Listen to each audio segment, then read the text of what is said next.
Hey, hey YouTube. Today I got another dream journal. I am pretty tired. I was really considering sleeping in and just not even recording this, but my dreams were pretty insane, I'd have to say, so it felt kind of disingenuous to not, make this.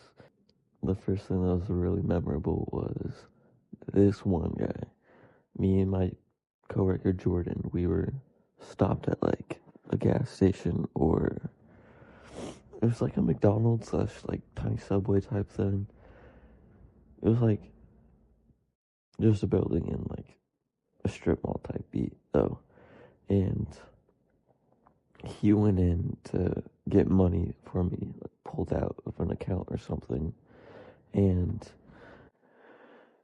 after a while I went in with him because he was taking quite a minute. And it was a restaurant at that point for sure. And due to the counter, the cashier, he was talking in a riddle voice, he was storytelling or something. And I hate that I'm recording this on my phone and I have to touch it every 10 seconds so it doesn't turn off and stop the recording. But besides the point. So I was in there, the dude was storytelling, and he was telling a story to the entire restaurant. Everyone was listening. And as he was telling the story, I felt like I was living it out. I was imagining the story so vividly. It was I was in the story. But he had a really cool accent and whatnot, and it was chill. But after a while, he got done with the story and he was just doing his own thing. And then we were like, yo, is there anyone else who would like to tell a story? And this one kid started telling the exact same fucking story. It was kind of stupid. It was about, I remember the story was about a giant or something. So this kid started literally retelling the same story. I'm like, brother, that's the same story we just heard. And I was tired of it. So I got up and I went to the bathrooms. And there was this row of seats. And I sat down there first because all the bathrooms were closed. And then some other dudes had to go too. And they're like, oh, damn. But they got in the seats next to me to get in line. Because they were being chill. And so someone leaves the bathroom and I get up to go because I was first in line. And then this kid starts walking into the bathroom like, hey, yo, there's a line. And he was like, oh, sorry. And then just kept trying to go in. I was like, bro, that's fucked up, whatever. He's a little kid. He wasn't a little kid, but he's elementary. And I was like, whatever, I'll let him go. And then he goes, blah, blah, blah. But while I'm standing there, there's this tweaker dude with he has blonde hair. And he has a beard. He's white. He's got some hippie clothes on. Not hippie clothes on, but low-key hippie clothes on. And he's kind of a tweaker a little bit, just a tiny bit right now. But I start talking to him, and at some point, I'm pretty sure the restaurant turns into his house, and we're hanging out at his house. And his house is kind of cool. It's pretty chill. Again, he's giving low-key hippie vibes, but something is different about him. It's just something different. And me and him are chopping it up. I can't exactly remember what we were talking about, but I remember it came down to this one part where I was like, yo, if you were gonna give me a Christmas gift, what would it be? And he was like, well, actually, here's this, my guy. And he hands me that, I don't remember the name of it or what they're called. I might put a picture on screen if I'm not feeling lazy. But it's this little stick with a handle, and then it's got a spike on the top. And then it has a string and a wooden ball on the end of the string with a hole in it. So you're trying to swing the ball up and get it to land on the spike, which is on the handle in your hand. I feel you should probably be able to remember what it is based on that description, but If not, that's cool too. But he gives me that and was talking, and I don't remember how fighting came up, but he was like, oh, what would you get me? And I was like, brother, I would get you this like headband with this red ball attached to it where you punch it and it like hits you in the face if you miss. It's really cool, really awesome. I actually want one again. I would be really interested in getting one again. But, you know. Oh, I think I might ask my mom for that. She's been asking me what to get me because, I don't know, she doesn't really know. I haven't asked for much. But, besides that, at some point he starts trying to like, okay, so I left his house before this, and he was being kind of weird, but I left, and he was like trying to get me to stay, but I just like, he followed me outside and was like, yo, I don't want you to go, like, stay here, come on, don't go. And I was like, brother, I gotta get out of here. And he was being like pushy about it, like, don't go. And I was like, and I just ran off. Like, I found a way to get out of there, but it wasn't like a fight to get out yet. But when I came back, when I came back, then we talked about the Christmas gifts and whatnot. He was like trying to like roughhouse with me a little, and like I was better because I know how to fight and whatnot, obviously. So we were just playing around a bit, and we're watching some TV. But he definitely 100% had schizophrenia. Like, he would say shit randomly that was just like, oh. I remember this fly was trying to get out. It was just like buzzing.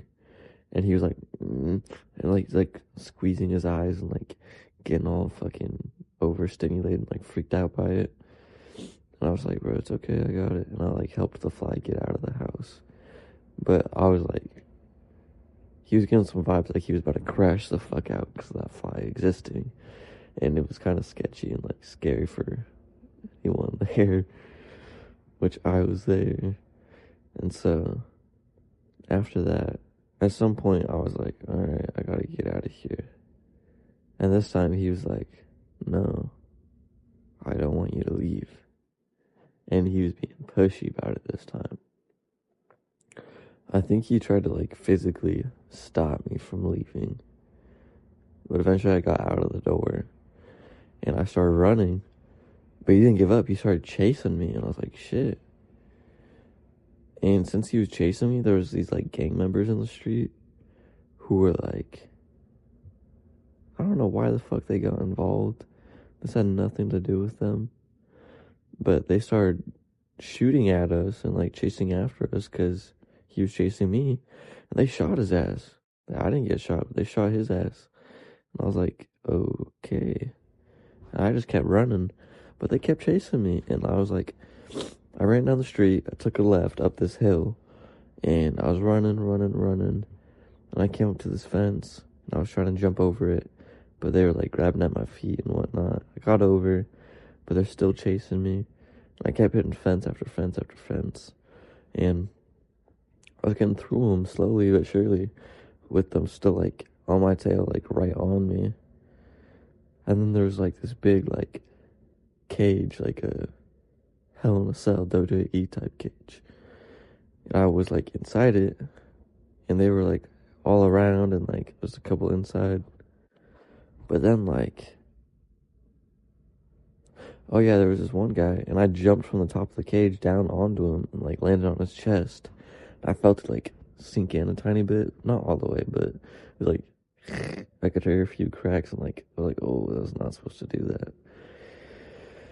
But then it was like a movie, and then they like cut, and then it was all chill, and it was just a movie scene, and I was like super duper confused.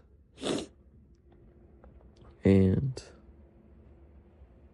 I left, walked away, because I was like, okay, it's just a movie, I guess. And then at some point, I found myself in a car, a vehicle, with my girlfriend and some of our friends, I think.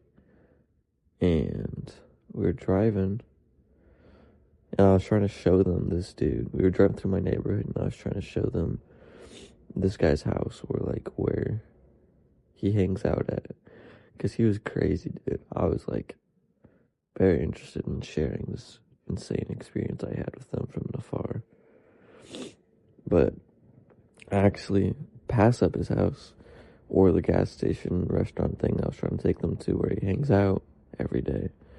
And so I hit a crazy fucking drift, but we end up like drifting and like reversing into this like construction zone we're not supposed to be in. But I did it like very smoothly, and we didn't like mess anything up. And then I'm driving back out, trying to get us out, and these construction workers are like, "Hey, what are you doing? You're not supposed to be right there, you know? You're not supposed to be there." And I was like, "Oh, okay, I don't have like insurance or nothing, so I'm not gonna stop for these guys." And I just sped away pretty fast. And I'm pretty sure that's where the dream ended. But yeah, at one point in this dream, I looked at my YouTube channel, and I had 170,000 views on one of my videos. And they all had about 3 to 4K on all the other ones. It was very, very, very cool. And it made me feel extremely good. It was such a light, like, static electricity feeling through my body. But, yeah, it'd be awesome if we did that for reals, guys. The reason I'm mainly doing this is because I want to lucid dream more than almost anything. I feel lucid dreaming is the key to changing your reality. It's not necessary, but it is very, very, very useful. And to not use that tool that I have been given would be an absolute waste. I am 100% capable of doing so. And once I do, it's a whole different game at that point. And I would love to help any of you who want to lucid dream as well. I think I'm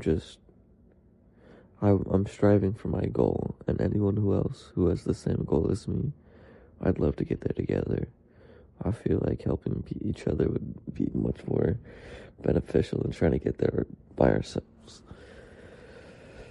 Well, anyways, I'm done yapping and talking, so if there's anyone out there, anyone at all, thank you for listening, hopefully.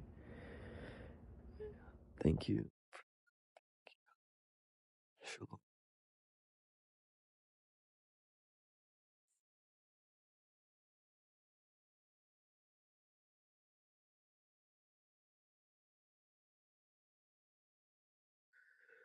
Hello, I'm done.